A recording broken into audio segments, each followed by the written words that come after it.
This is the Storyworks Roundtable, where we have conversations about craft. Because becoming a successful author begins with writing a great story. Hello and welcome to this week's Storyworks Roundtable.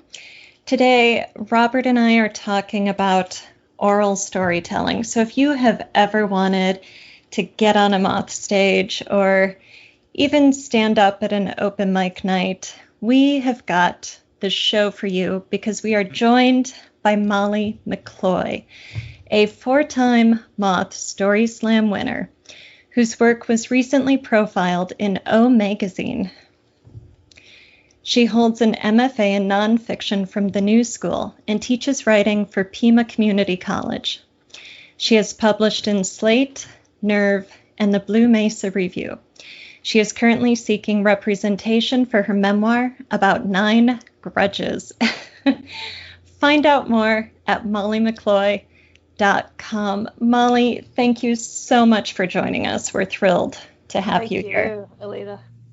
Yeah, so what got you started in oral storytelling and Moth Story Slam contests? If I think about it, one of my initial degrees was in poetry, so I did poetry slams back in the 90s and was pretty good at those. And then, eventually eventually I was just working all the time and kind of gave up writing for a little while and found my way back to nonfiction. And then I was getting a MFA in nonfiction at the New School, and Jonathan Ames, my teacher, said that going and doing the Moth was a good way to promote your stuff. And I'd never heard of the Moth before, but I was in New York going to school. And at that point, the Moth was just in one city. It was just in New York. Mm-hmm. And so I went and checked it out. And I think I went and got my name pulled the first time I went and was woefully unprepared and did not do well.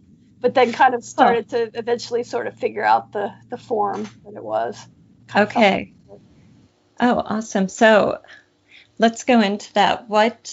Now that you have all of this experience and 4 Grand Slam wins behind you, what did you do in that first story, in that first Moth stage that you would never do again? And what are some of the things you learned along the way? Well, I guess one thing I learned is that different people have different methods, right? So for the super extroverts who are really comfortable in front of an audience and tell stories all the time and just sort of have that natural self-confidence, I think, those people can probably get up without an outline. But for most of us, especially the time limit is 5 minutes. So you're trying to tell a whole story in 5 minutes. So a little bit of planning is kind of in order. Yeah, right. I would say that was the first mistake. I thought, I'll just outline this and get up and wing it. And it was, my style initially was really deadpan, and then this was even lower energy. This was lots of ums and ahs, and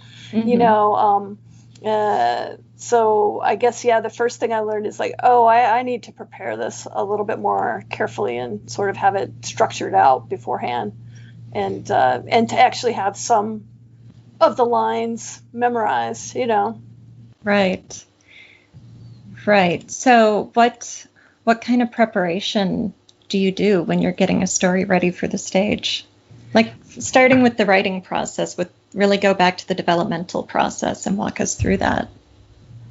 Okay, so I get the theme. That's the nice thing. They give you the theme, which is kind of fun because you get to see how everybody interprets the theme.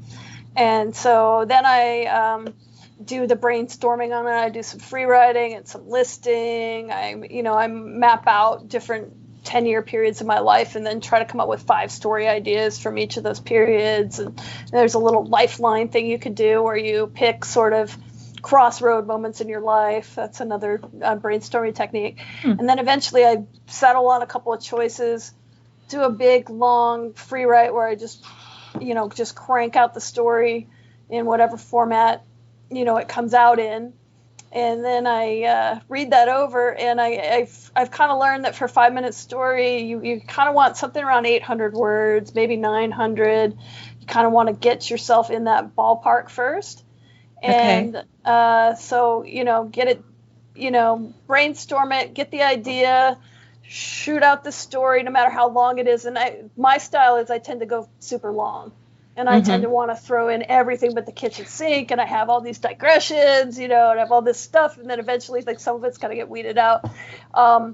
So I try to get it, pretty close to 800 words, and then I read it out loud a few times, about 5 times, and then I hand it off to my wife, and I just stand up and tell the story while she's got the written version of it.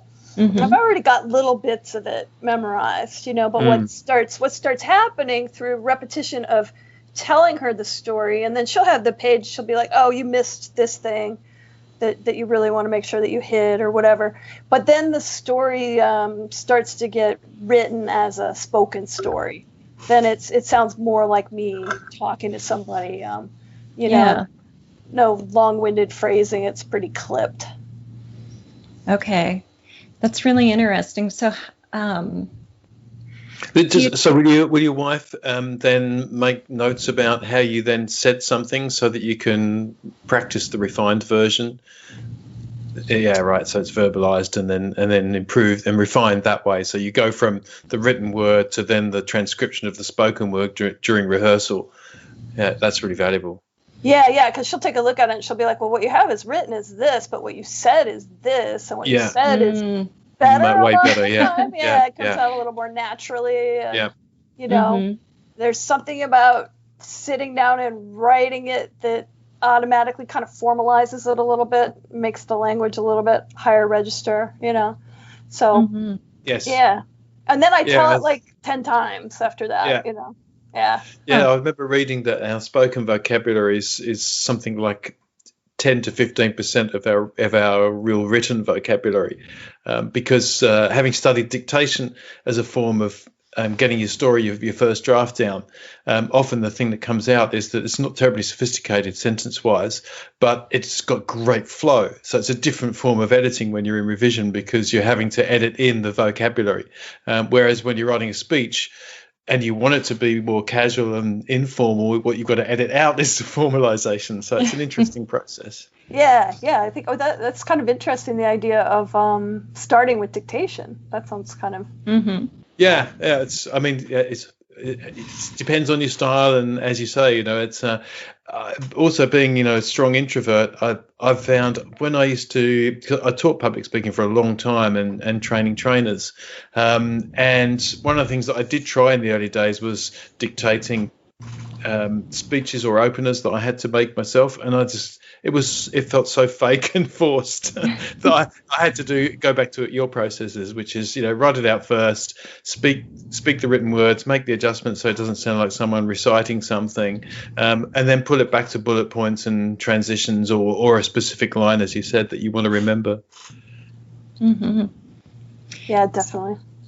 So for those listeners who've only heard Moth stories on the radio or on the podcast, what is the Moth Experience like? Can you give us a little overview of the live experience? Well, yeah, so there are different types of shows. So you might run into, I can't remember what they're called, one of the showcase sort of shows. And for those, those are huge audiences. People are prepped ahead of time. Sometimes the people are famous. They get a long time to tell a story. And so there are those shows. But the shows that happen more often are the story slams. And so the theme goes out and everybody buys their tickets really fast so they can get in, or at least they did back in the day before COVID. Right. And then, I would work up my story, and then you arrive and everybody puts their name in a hat, anybody that would like to tell a story. They also go through the audience and they choose 3 different groups of judges, and each of those little groups gets a cute judge name. And then then it's particularly torturous because they don't pull the whole lineup at the beginning. They pull it one name at a time. So Ooh. yeah, I stopped going for a little while because of that. That got to be sort of nerve-wracking, but it keeps everybody on their toes. Exactly. It keeps people interested. Nobody leaves, because that's the problem with open mics sometimes, And then it's one at a time. There's an intermission. They also pass around. It's very inclusive. So they also pass around little pieces of paper that have a stem on them. And so people in the audience who don't necessarily want to get up and tell their story get to write the story out. And those get read throughout the evening.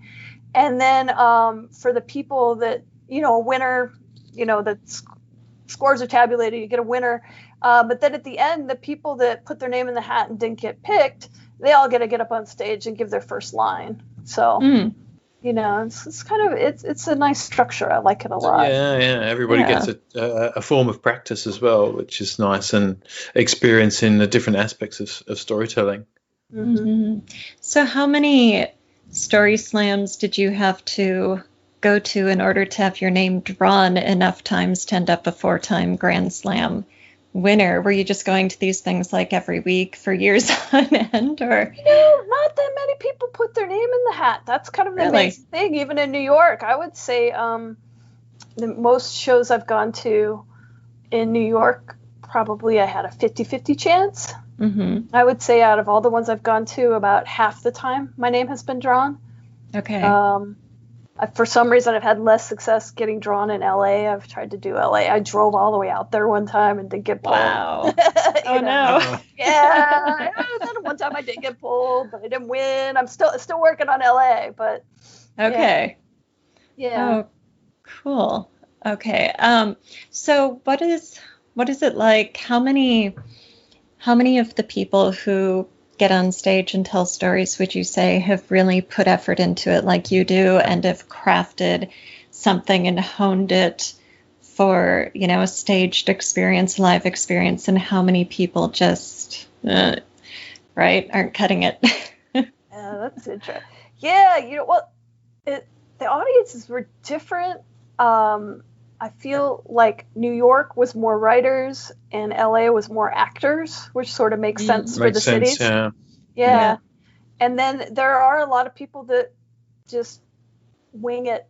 If I could break it down, I'd say, I don't know, probably 4 or 5 people are taking it very seriously. And then, it's hard to tell, though, because maybe people are taking it super seriously and they're getting up and making it look super casual, too, because there's a lot of that going on. But, right. Yeah, I would say, people that are actually preparing for it. Yeah, maybe, 4 out of the 10, 5 out of the 10. Okay. Interesting. That seems like a low number to me, but I'm a super preparer. So I don't know. It's hard really intense about it. Yeah. Well, when COVID ends, if you want to hit the Minneapolis market, they run right by my house. So come on over. Oh, nice. Yeah. I think we have to talk about humor. Your Moth stories are so funny, but they're also dark. You talk about some really difficult subject matters, but then you craft your stories in such a humorous way that things are balanced and we're laughing even when the story is dark. So you mentioned that your style is deadpan. I noticed when you're telling your stories, timing really factors into it. The punchlines, that deadpan style, you have a lot of observational humor. So with that, let me just kind of turn it over to you. What can you say about humor and oral storytelling? I've been realizing that lately that back when I was in junior high, I wanted to be a comedian, and then that all got drummed out of me pretty fast. I got super shy as soon as the hormones kicked in, and, became a serious introvert, and never thought I was getting on stage for anything if you would have asked me like in junior high or high school. But yeah, a sense of humor, I think, is really important in my family. It's always been a way of coping with things. And my brothers are two of the funniest people that I know who are probably never going to get any airtime. So I, steal a lot from them. And, I don't know. It's always been important to me to be able to be funny. And it's always come pretty natural to me, I guess, I'm not sure what else to say about that. Liza, do you think it's important to be funny in a situation like the Moth or some of these other storytelling venues? Does that make a story better, or do audiences respond better when there is humor involved in a story? Yeah, it's been all over the map, and it's interesting. I sort of really admire somebody that can get up and just do a straight dramatic story and do it well, because I think that's actually a little bit harder. Yeah, I agree. Yeah, I think for me, like, the humor has been a way to sort of buoy myself up when I get on stage, like to be like, okay, to start out with a joke and kind of test out the audience. And then, if I'm getting a response, then I'm feeling good, and I'm kind of writing that. And I maybe am a little too reliant on being able to hear that response and get that response, because I'm not very good at just recording stories without an audience, which I'm probably going to have to start doing because of COVID. So, right. Yeah, so I've seen a lot of them. I think a lot of them do rely on some humor, but there are some super serious ones, and those tend to be just as successful. It kind of depends on the audience and the night too. I've seen a real preference for super light stuff when I've tried to be a little bit darker, but yeah, I think there's an appreciation for both, as long as the story is told well. So when you start crafting your story and you're writing that first draft before you're reading it for your wife, is that when you're balancing the dark and the light and getting the punchlines in there? Do you find that rolls off your head more when you're speaking the story? Oh, both. Yeah, some of them are in there from the beginning as I'm writing it, because I usually, it's the funny things that happen to me that kind of stick with me. The camping with the naked hippies stories, which everybody seemed to like, just the just the irony of, there's a big sign that says no public nudity, and then I look around, everybody's naked. It was just like, from the beginning, and then just the irony that everybody felt like they had this utopia, and my house had just been robbed, and they were so down on Phoenix, and then they were getting robbed, and just tend to be kind of drawn to the ironic stuff that happens all the time, and it just kind of is already there before I start, I think. Yeah, and just as an aside, everybody, we will link to the Camping with the Naked Hippies show in the show notes, so don't worry, you can get there easily.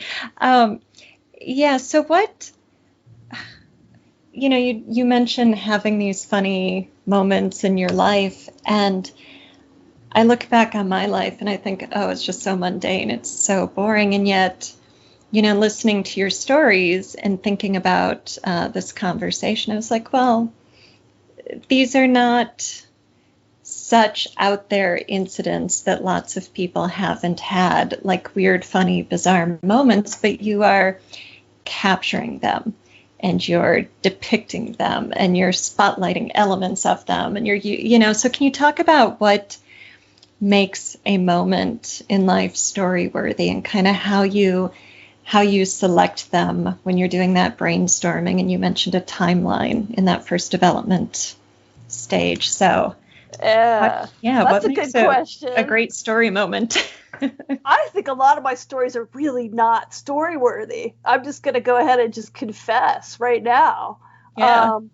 When I was prepping for the Moth Grand Slam, they look over they'll look over your story with you, and I happen to send a bunch of options, and the the editors, curators complained about them was, well, what's happening? Is anything happening? Is the character doing anything? And I was like, oh yeah, am I doing that thing where I'm just sort of observing other people? You know, like I have to be really careful to have a motivational line in the story and to find that in there, even if there's not a whole lot going on. But yeah, that's kind of a fault with my stories, I think, is that I don't have, like, you know, there was a police officer that would tell stories of the Moth about catching fugitives. There's firefighter stories. I've had my firefighter friend on before, you know, and I don't have super dramatic action stories. So what I've got to do is figure out kind of to go from, well, having the theme is helpful, but to figure out what was the motivation, what did I want in this story, what was I trying to get, and kind of really use conflict and motivation to kind of hold people to the story, even if it's as simple as, okay, I want to get over my house being burglarized, so I'm going to try to go camping and forget about everything. But oh no, now the naked hippies are robbing each other. So, and it was my wife Rebecca that actually had the twist on that story that worked. I've been working on it, and she was like, "Oh, it's a detective story." Well, that was what changed the whole thing. I was like, "All right, I'm trying," because I was trying to figure out who was robbing people, and that really happened. And the thing with the whiteboard, if you listen to the story, really happened. Oh, that's brilliant! I just love that. That's awesome. And partway through, yeah, I might know some people. It just takes that whole, what is really a trivial instance, which is just going camping, and turning it into something that is as big as, you know, an Agatha Christie. So I like the juxtaposition. What do you do?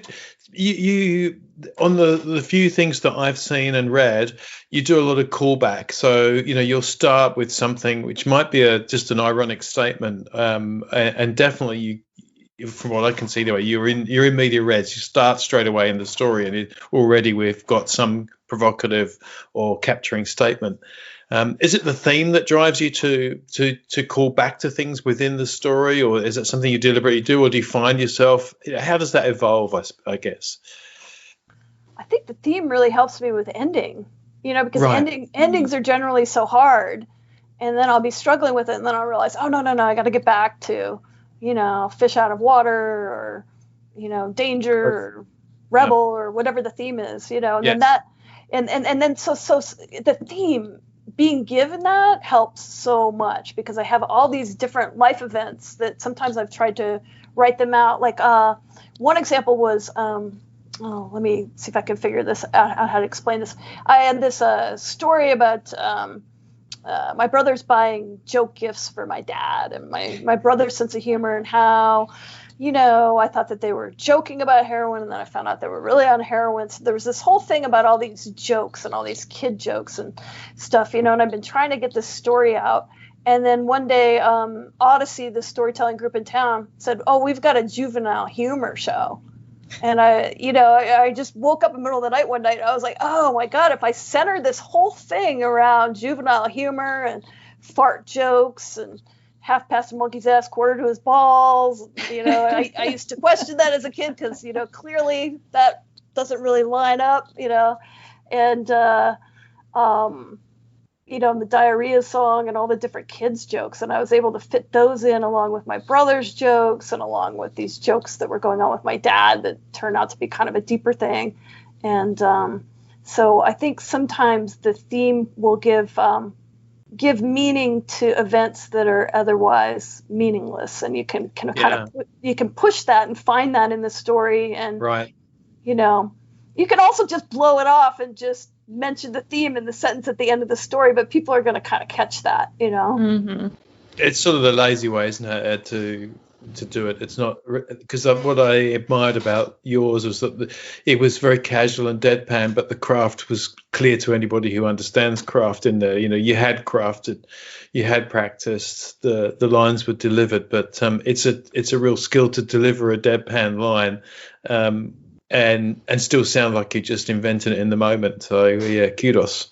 But I did like the callbacks as the theme, as you say, the connectedness. So maybe that's the clue there is when you're working on something so short, is you still, I mean, in a novel you have to have it, but in a short story or a oratory performance, to have something that isn't just a twist at the end, but something that does the aha moments at the end, and you go, oh, right, yeah, that's what it's all about. That's what I really admired. That's really good. Thanks. Do you remember what the theme was for the Camping with the Naked Hippies story? I think that was adventure. So, okay. So all of that said, I do also take my stories and reapply them to different themes over and over. They work better for certain themes than others. And actually for that one, I just wanted to win. I knew I had a good story, so I think I just threw in a line where I was like, it'll be an adventure, you know. Right. I did the cheesy thing for that one, and sometimes that works too, but yeah. Well, let's talk about some of the craft that goes into your stories, because it is already... Thank you for listening to this week's episode of the Storyworks Roundtable. Next week, Robert and Alida will pick this conversation up right where they left off, continuing to talk about the craft of oral storytelling with Molly McCloy. Thank you for listening to the Storyworks Roundtable. Find all our shows, show notes, and videos at storyworkspodcast.com.